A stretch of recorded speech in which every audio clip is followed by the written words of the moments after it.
bener loh. Ini bukti loh. Sorry ya, aku anti settingan dari dulu. Gak pernah aku mau settingan, diajak settingan aja aku gak pernah mau. Apalagi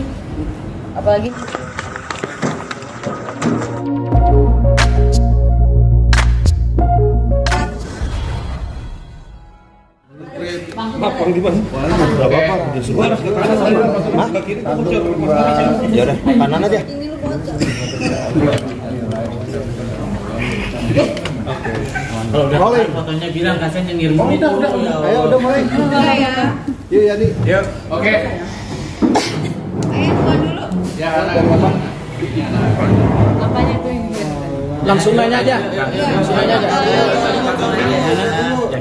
Maaf, ini punten. Nah, Dulu gimana? Ya mudahin dulu. Ayo. Ayo anak cantik. Ngecerain suami mungkin ini pernikahan cuma 1 bulan ya, mungkin boleh dikasih Ceritain karena awal mulanya seperti apa. Kamu tahu suami kamu selingkuh mungkin gimana? ya awal mulanya dari chat-chatan dia sama mantannya ya. Gitu ya sih kalau awal mula ketahuan dia selingkuh dari awal chat-chatannya sama mantannya. Gitu.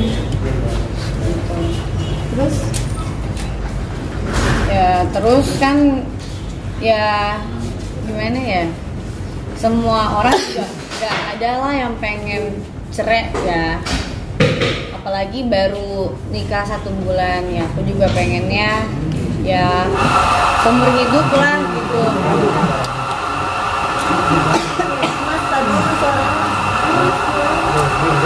Bilang aja bisa ini tempat kerja.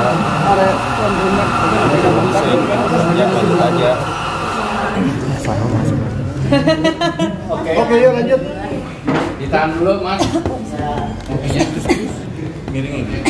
Oke, lanjut. Mana boleh dilanjut Hana mungkin seperti apa? Ya kan mana ada sih orang yang pengen pernikahannya sebentar gitu aja. Aku juga pengennya kan lama kan, apalagi pernikahan itu kan ibadah ya, dan tujuan aku menikah itu untuk memperbaiki diri dan untuk menjalankan ibadah yang panjang gitu. Tapi Allah kehendak lain ya, mau gimana lagi. Mungkin selain bukti chat-chat itu apa, mungkin apakah mungkin Jalan bareng atau gimana? check-in atau mungkin apa ada beberapa bukti foto-foto mungkin lagi berduaan Awal mula gitu. kecurigaannya dari mana, Kak? Setelah maksudnya chat-chatan sama mantannya. Ada bukti chat-chatannya aja. Tapi kalau untuk check-in segala macam itu kan nggak ada kok. Karena sebelum memutuskan untuk bercerai, kata-kata cerai, apakah tidak ada usaha untuk memperbaikinya dulu? Karena kan ini kan baru sebulan ya. Ada mencoba untuk memperbaiki, tapi ya aku lihat-lihat ya nggak bisa lah diperbaiki, karena ini bukan tentang perselingkuhan, tapi adalah 3 hal yang menurut aku udah fatal banget dan nggak bisa dipertahankan lagi. Karena aku sama dia juga udah sering kita ngomong kayak ini hubungan mau gimana, mau diperbaiki apa gimana, tapi ya dianya juga nggak bisa diajak ngobrol baik-baik, jadi ya udahlah aku putuskan untuk cerai. Bahannya itu hari pernikahan yang keberapa? Maksudnya Apa? mulai muncul dugaan perselingkuhan kayak gitu. Itu pernikahan hari keberapa? Karena ini kan pernikahan baru sebulan ya. Dari setelah aku pulang umroh. Iya. Itu kejadian itu tanggal 4 ya, kalau nggak salah tanggal 4 ya. Tanggal 4 pas aku pulang umroh banget. Itu umroh bareng sama suami. Iya, bareng sama suami, bareng sama keluarga juga. Dari situ udah mulai kebongkar. Kalau pas umroh kebongkar sifat aslinya. Iya. Dari mulai pulang umroh ya. Iya. Karena ini kan pernikahan 1 bulan aja ya. Mungkin apakah tidak disayangkan gitu? Mengingat kan masih baru banget seumur jagung. Nah, kalau dibilang sayang lah, mana ada sih yang pengen cerai cepat gitu aja ya. Tapi aku rundingin lagi, nggak ada yang bisa dipertahankan lagi. Tapi kalau lihat dari komentar beberapa netizen ya, dengan pernikahan 1 bulan katanya yang settingan lah, yang kawin kontrak lah, mungkin seperti apa untuk menjawab? Ya kalau misalkan settingan atau kawin kontrak, mana ada nikahnya ini jelas loh. udah terdaftar di KUA gitu, ya kan?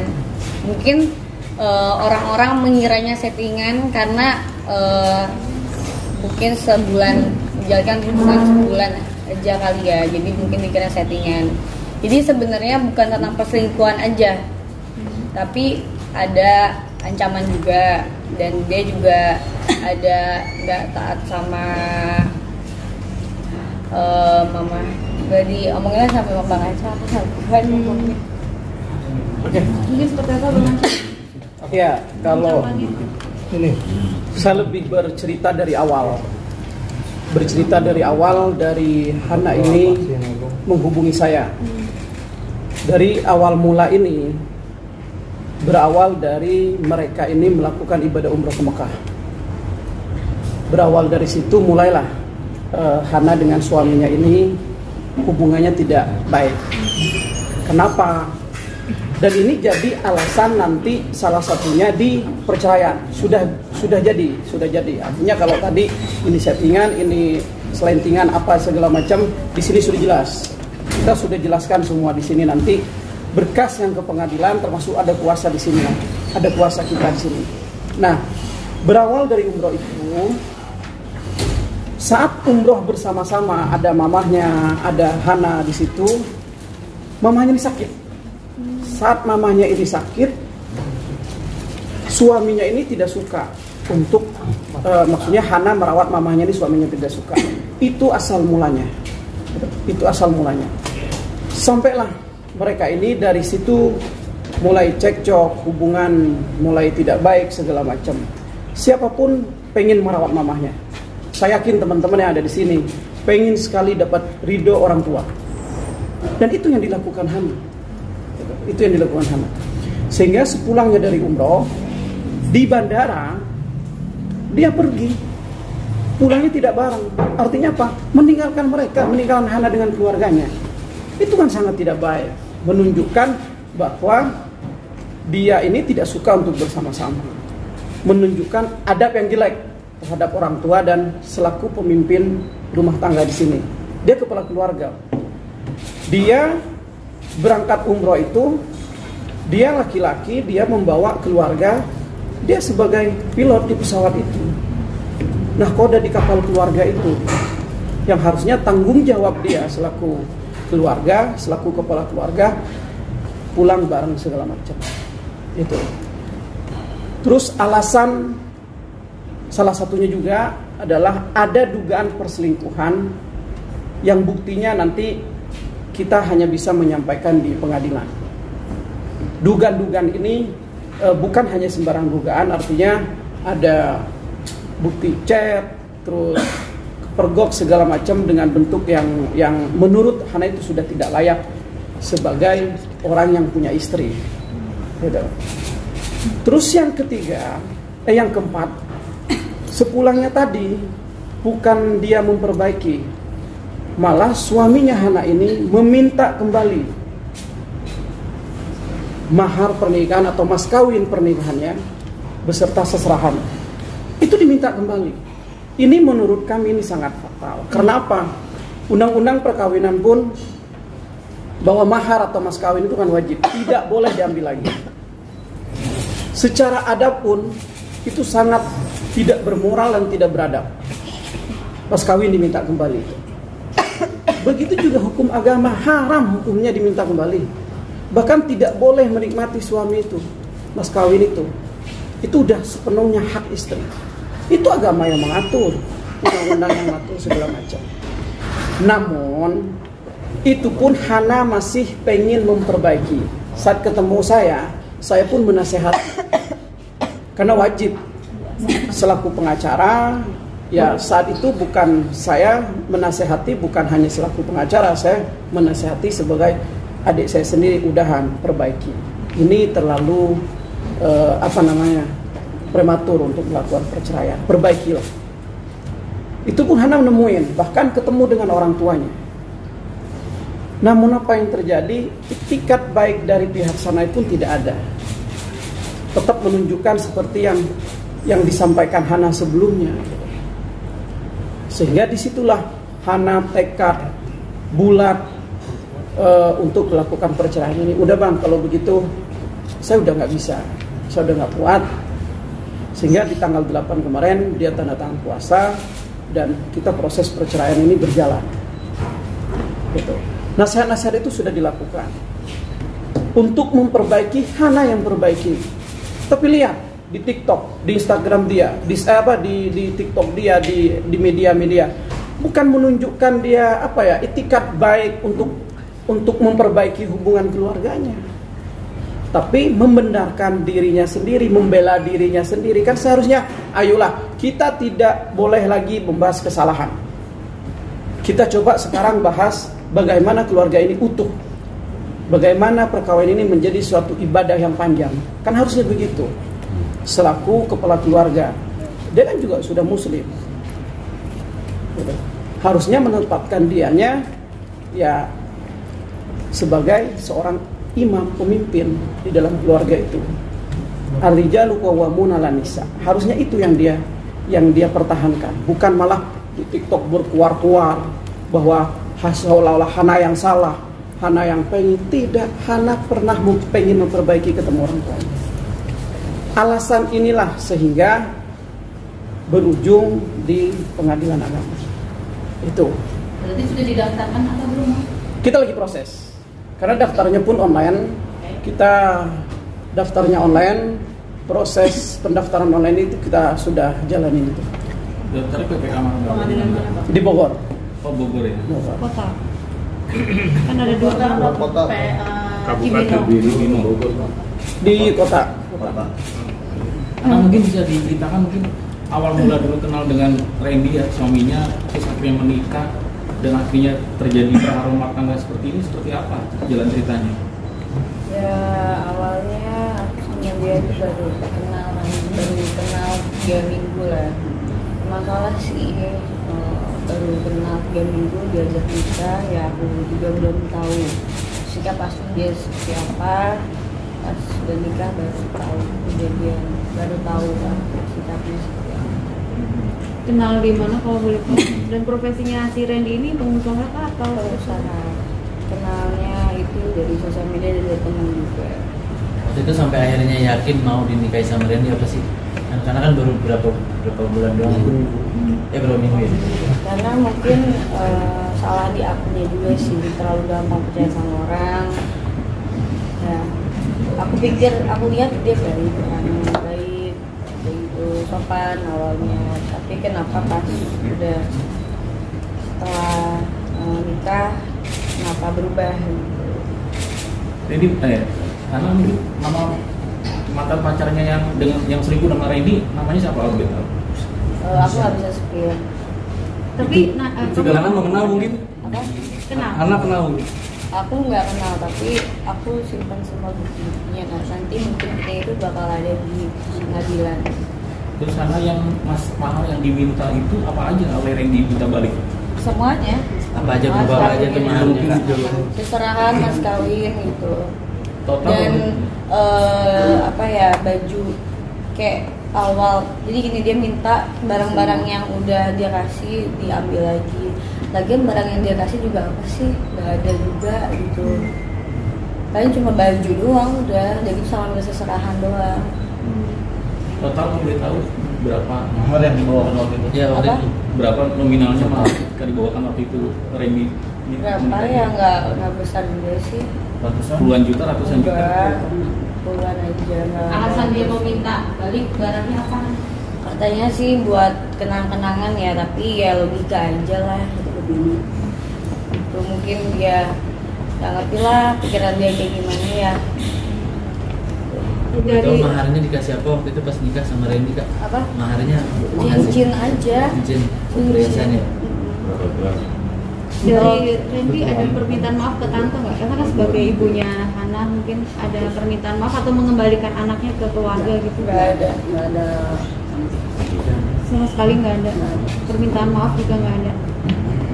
Tapi tante gimana sih melihat anaknya ini sekarang waktu itu baru sebulan gitu, sebagai orang tua pastinya menyayangkan sekali kan. Mungkin gimana tante? Biasanya sebagai orang tua ya kan anak yang menjalani ya, jadi ya dibalikin ke anaknya lagi. Kalau terus sendiri ya udah nggak bagus gitu ya. Kalau dari adabnya dari ini itu udah saya nggak bagus. Saya juga udah setuju kalau juga ya kasihan ke anaknya. Sekarang aja udah terjadi anak terus, gimana nantinya kalau terus ya.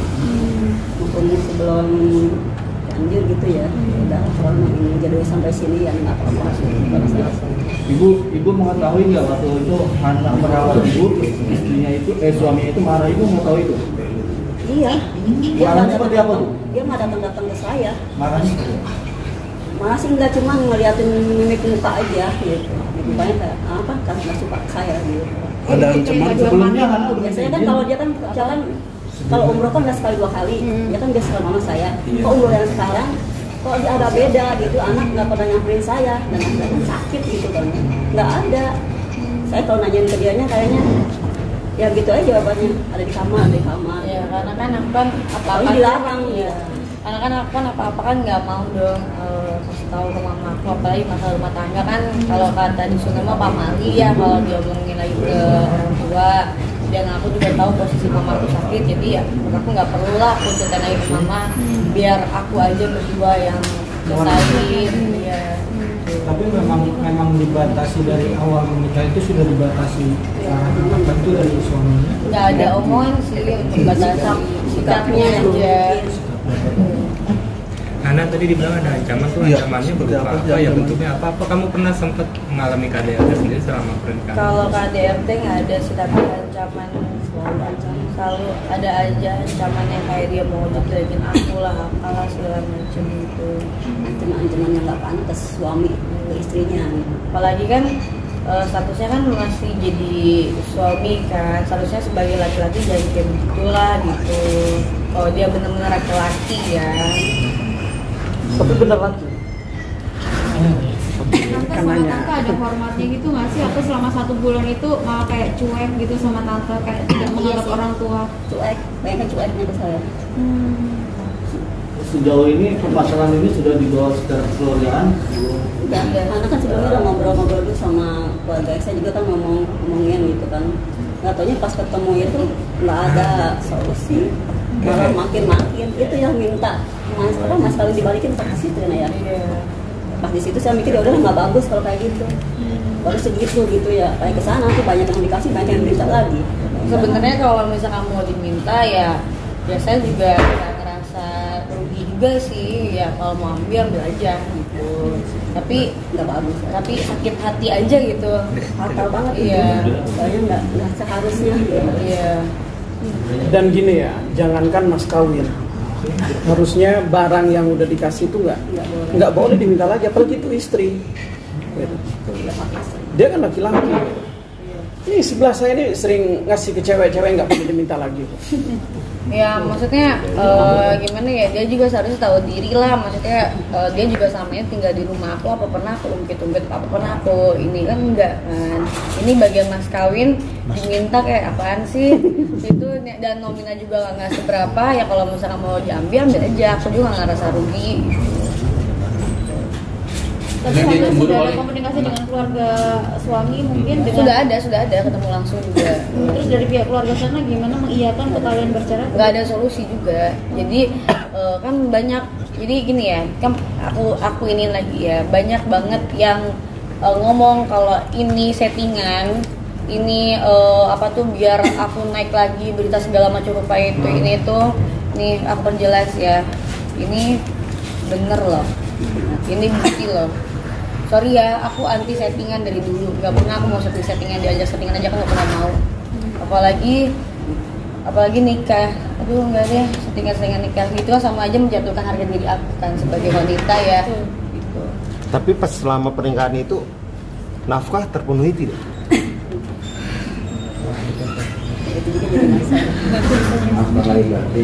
Nafkah lahir batin terpenuhi nggak ya? Batin mungkin terpenuhi. Batinnya terpenuhi. Tapi nafkah enggak ya? Tegas saja enggak atau ya? 50-50 lah. Karena mungkin gimana? bulan per bulan Mungkin ada yang minta berapa per bulan? Nggak ada.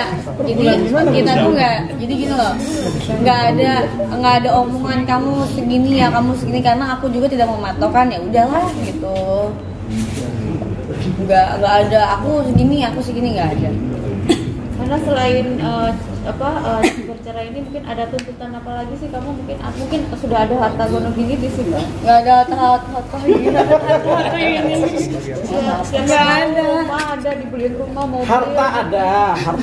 Ini punya Hana, bukan punya suaminya. Mbak, baru-baru dibeliin rumah, mas kawin dia ambil lagi. Aduh, gue tanya nangis jadi ketawa nih kalau tanya jam begini. Bang Acong, pastinya kapan akan mengajukan gugatan itu? Kita Apakah gugatannya hanya cerai aja? Seperti yang tadi dibilang, apa ada gugatan lain?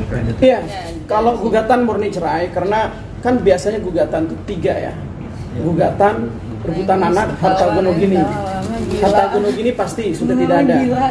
Anak juga tidak ada. Jadi hanya perceraian saja. Gitu. Kapan pasti Bang? Dari hari ini sudah kita proses. Kan itu secara online, kita tidak harus ke sana kok. Jadi intinya gini ya, ini kan nanti mana-mana nih. Oh, si Hana dapat ini. Yang nggak ada aku dapat apapun, dan nggak ada aku diambil lagi. Yang ada juga diambil lagi ya Maya. Pas kawin intinya nggak ada harta gono gini juga, nggak ada yang dia kasih juga ke aku. Selama ini juga dia masih tinggal di rumah aku, pakai mobil aku, ya. Numpang hidup ya. Numpang hidup ya. Yang karena mungkin bisa ditunjukin juga chat WA mesra. oh, nanti paling di pengadilan ya. Di pengadilan aku bakal kasih bukti semuanya. Itu sering juga di chat WA mesra sama suami. Nggak tahu deh, aku kan baru pergokin sekali. Kayak itu chat mesranya mungkin hanya chattingan biasa aja, atau mungkin sampai ngirim-ngirim gambar atau seperti apa Kak? Chat-chat aja lah. Chat biasa aja ya? Iya, ada bukti lah pokoknya. Kalau isinya kayak gimana, kita tidak bisa menyampaikan itu karena itu bukti di pengadilan nanti. Iya. Nah, terus rumah yang dijual itu juga itu karena para rumah tangga ini. Enggak, itu rumah aku, itu rumah aku, hey. Nih yang perjelas lagi ya, dia nggak ada ngasih aku apa-apa, dia nggak ada ngasih aku apapun. Itu rumah yang aku jual, itu rumah aku. Kenapa aku jual? Karena aku lagi beli rumah lagi bangun rumah lagi di daerah situ juga, Jakarta juga. Kenapa juga? Karena pengen nyari lebih luas lah gitu. Aku kan kenal sama dia baru 3 minggu. Iya. Nggak dikasih apa-apa termasuk nafkah juga nggak Kak? Atau seperti apa Kak? Atau mungkin keberangkatan umroh juga mungkin dari kakak juga atau seperti apa? Enggak say, aku semuanya sendiri. Berarti dari umroh juga ya? Iya, umroh juga aku sendiri. Dari Hana gitu. Kalau umroh enggak, kalau biaya umroh, kalau yang dia itu pakai uang sendiri. Kalau yang aku sama keluarga aku ya pakai aku. Kaget. Bang Acong kan tadi bilang kan tadi kan bilang sudah daftar secara online. Hari ini sudah daftar atau baru akan mendaftar? Sedang proses daftar. Kan online itu kita upload dulu, tidak langsung kita dapat ini kan. Karena ada kendala sinyal juga beberapa menit kemudian, beberapa jam kemudian. Nanti baru kita dapat nomor perkaranya. Kalau prosesnya kita proses. Dan kita liatin awalnya doang ya. Gugatannya saya bawa kok. Tapi saya hanya bisa memperlihatkan awalnya doang. Nah, nih lembaran pertama doang. Lembaran pertama. Nah, oke, kita perlihatkan. Ntar aja Bang kita foto. Ntar aja. Tapi awalnya doang ya. Iya. Ini fisiknya. Online-nya kita sedang proses untuk didaftarkan. Salah satu tim dari kita sekarang ini udah sedang daftar itu. Karena dengan kejadian kayak gini kayak jadinya trauma ngasih